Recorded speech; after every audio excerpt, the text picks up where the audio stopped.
The moment the engine went silent, the airfield seemed to hold its breath. A thin trail of white vapor drifted from the cowling suite with a sharp scent of glycol, and the ground crew knew exactly what it meant.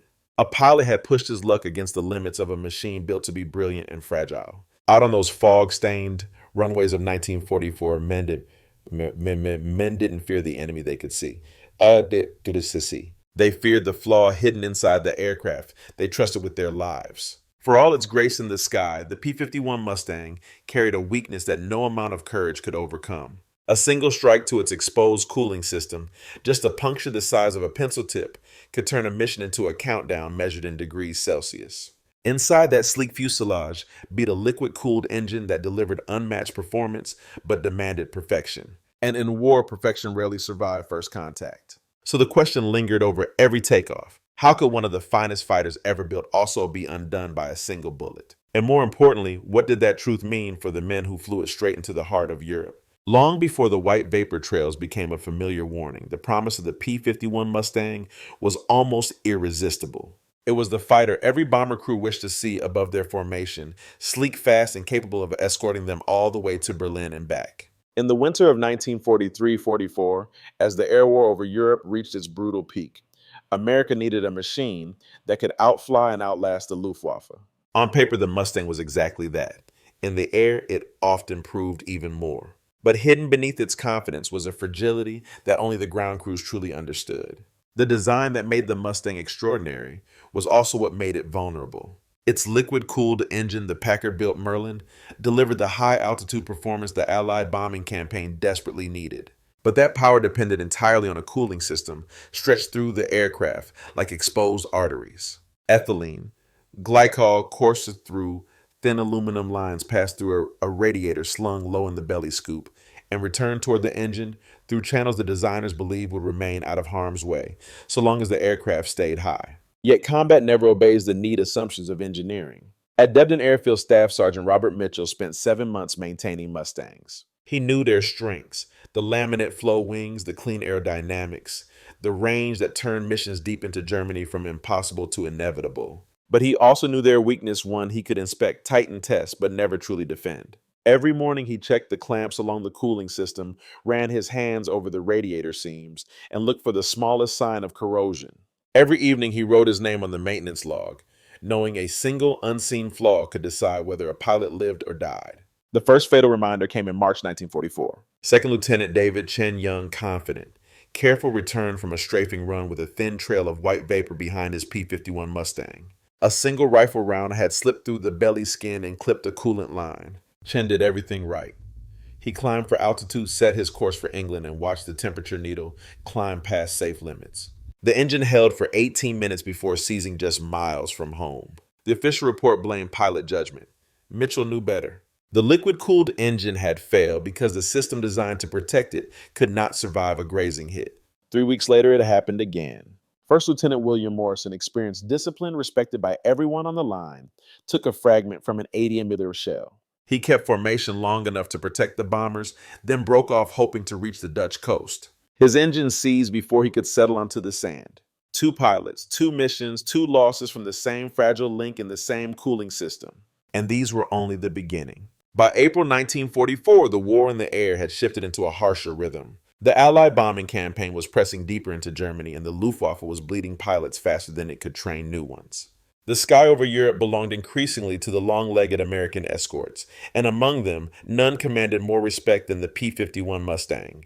Pilots trusted its speed, bomber crews trusted its range, commanders trusted its kill ratio. Only the ground crews feared what lay beneath its brilliance. On the morning of April 21st, Lieutenant James Parker walked toward his aircraft with the calm stride of a man who understood the risks but accepted them anyway. At 22, he had already flown 14 missions. He'd survived flak belts over Brunswick fighter swarms near Magdeburg and long returns over the North Sea with fuel gauges dipping into the margin of uncertainty. But what haunted him and the mechanics who kept him flying wasn't the enemy. It was the cooling system that could betray him at altitude, turning the liquid-cooled engine into a ticking clock. Parker's mission that day was a deep escort toward Parchim. Somewhere over the target, a burst of 88mm fire erupted inside the formation. When the smoke cleared, pilots saw a familiar white trail drifting behind Parker's Mustang. Coolant hit, he radioed, temperature rising. He stayed with the bombers long enough to push them through the flak zone, then turned west alone. Minutes later, he disappeared into the haze over western Germany. No bailout sighted, no crash reported. Mitchell counted the returning aircraft that afternoon. 15 landed, one did not. That missing tail number hollowed him out in a way he could not put into words. News like that travels fast along a flight line. And with it came quiet frustration. Rodriguez and other crew chief began combing through maintenance logs. 42 P-51 losses in 3 months. 27 of them traced to the same cause hits that punctured the cooling system and left the liquid-cooled engine to overheat until it tore itself apart. These weren't pilots making tactical mistakes. Many had been at altitude. Many had followed doctrine to the letter. Ground fire simply reached them anyway. But while ground crews wrestled with patterns they could not change, the strategic picture was shifting above them. Late that April, Major General James Doolittle issued the order that rewrote the Mustang's role in the war. Fighters were no longer required to cling tightly to bomber formations. They could range ahead, sweep the skies clean, hunt enemy aircraft on the ground, and strike railways, airfields, and columns. To the pilots, it felt like freedom. To the ground crews, it felt like a sentence. Free roaming missions meant going low, exactly where rifle rounds, machine guns, and flak fragments were most likely to hit the exposed radiator or coolant lines of the P-51 Mustang. The very mission profiles that showcased the aircraft's power also exposed its weakness. And almost immediately, the cost became clear. In May 1944, alone 93 Mustangs were lost. 41% fell not to dogfights with German fighters, but to the merciless physics of a wounded cooling system. The aircraft dominating the sky was now being claimed by the ground. The deeper the Mustang flew into Europe, the more its pilots learned to listen to a sound no training manual had ever emphasized: the rising whine of a Merlin running too hot. It was the sound of a mission collapsing in real time. The sound of a pilot's world shrinking to a single gauge. And for many men, it was the beginning of their final minutes. One of those men was Lieutenant Robert Hayes. On May 19, 1944, Hayes rolled his P-51 Mustang into a strafing pass over a German convoy near Reims. His .50 caliber rounds lit the lead truck on fire, scattering soldiers along the roadside. As he pulled out of the dive, he felt a blunt kick beneath his left foot, as if someone had struck the floorboards from below. Then the temperature needle jumped. 5 degrees, 10, 15. He didn't need to smell the sweet trace of glycol to understand. The cooling system had taken a hit. At 4,000 feet, Hayes pointed his aircraft toward England. A white stream of vapor trailed behind him, visible from miles away. The liquid-cooled engine began its slow march toward failure. He reduced power to minimum cruise. The temperature steadied at 106 degrees, barely survivable. He calculated the distance home: 40 minutes. The margin, 4 degrees. He had survived dogfights with BF-109s, but now he was racing a needle, climbing one tick at a time. 8 minutes later, it began rising again. Hayes pushed the nose down, trading altitude for airflow. The gauge paused at 108 degrees C, but the peace was temporary. At 1 the engine began to vibrate. At 114 degrees C, the vapor trail shifted from white to gray, burning coolant now. At 116 degrees, 3 miles from Devon, the propeller suddenly stopped. The silence hit him like a physical blow. But Hayes still had glide speed, still had altitude. He coaxed the powerless Mustang over the airfield boundary, dropped the gear, and touched down hard but alive. The engine was destroyed, the aircraft barely saved, the pilot shaking but breathing. A single rifle round had almost erased him. 2 weeks later, Lieutenant William Davis lived the same nightmare. A pass over a German convoy near Caen, a hit he barely felt. A temperature jump he couldn't ignore, vapor pouring from the belly scoop. The desperate race home, and finally the inevitable engine seizure just miles from his base. He glided in, saving the airframe but sacrificing the engine, another Merlin ruined after running dry. For the ground crews, these weren't isolated scares. They were part of a pattern tightening like a noose. Between April and August 1944, the 8th Air Force lost 569 P-51 Mustang aircraft was Borsuk aircraft.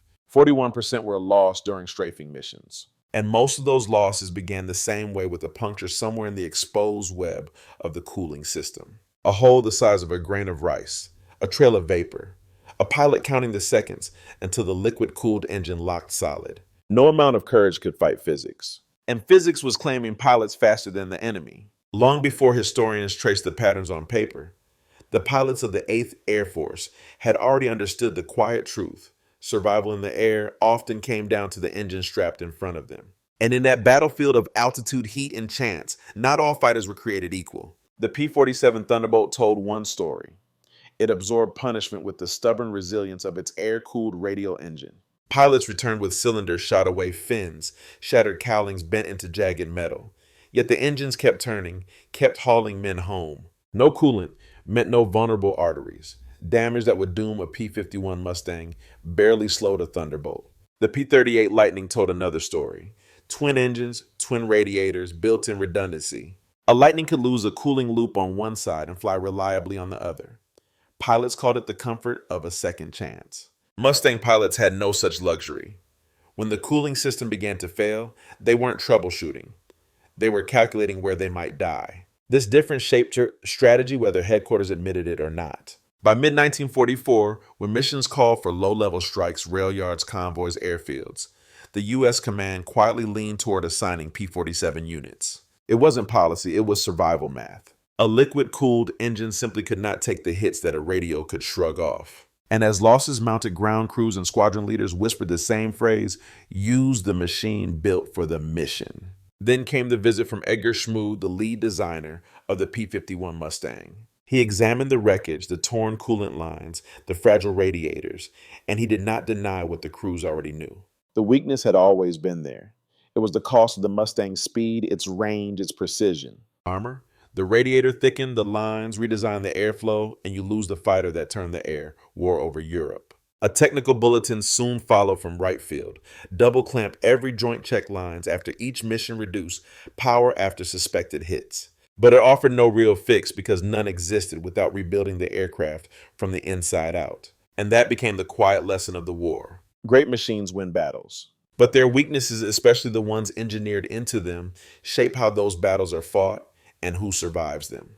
The P-51 Mustang, brilliant as it was, forced commanders, engineers, and pilots to confront a truth as old as warfare. A single flaw in a single design can echo across an entire theater. When the guns went quiet and Europe began to rebuild, the men who had lived inside the war carried their memories the way a pilot carries altitude, carefully, knowing the smallest shift could change everything. For the mechanics and airmen who served alongside the P-51 Mustang, that memory came with the scent of glycol and the sound of an engine slipping past its final degree. The war ended, the machines were retired, but the truth of that fragile cooling system never faded.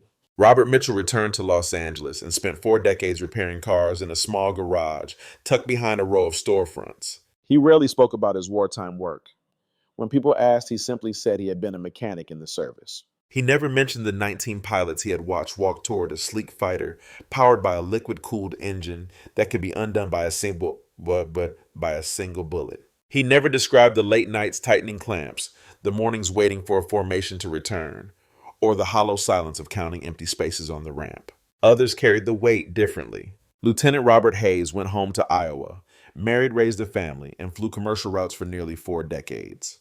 But every spring when April 21st came around, he thought of James Parker, the pilot who flew into a column of flak, with the same faith every Mustang pilot carried, trusting a machine that could outrun almost anything except its own vulnerability. Rodriguez stayed in the Air Force teaching young crew chiefs about jet engines. But he always told one story, the story of a fighter that was brilliant yet breakable, and the crews who tried to protect it. Years later, historians combed through the records, combat reports, maintenance logs, personal testimonies, and concluded what the crews had known in their bones. Hundreds of Mustangs had been lost, not to superior enemy aircraft, but to the delicate architecture surrounding a single cooling system. The price of range and speed had been measured in human lives. And still the legend of the P-51 Mustang endured because history remembers what a machine achieved, not always what it cost. But perhaps its greatest legacy lies in the question it leaves behind. How should a nation weigh performance against protection? How many lives should be risked for innovation that wins battles but leaves no margin for error? If these stories move you, if the sacrifices behind the machines matter to you, join the conversation. Share what you believe the real lesson of the Mustang is. And if you want to explore more untold histories, more victories shaped by courage, more losses shaped by design, subscribe and stay with us. The war may be over, but the history is still being written.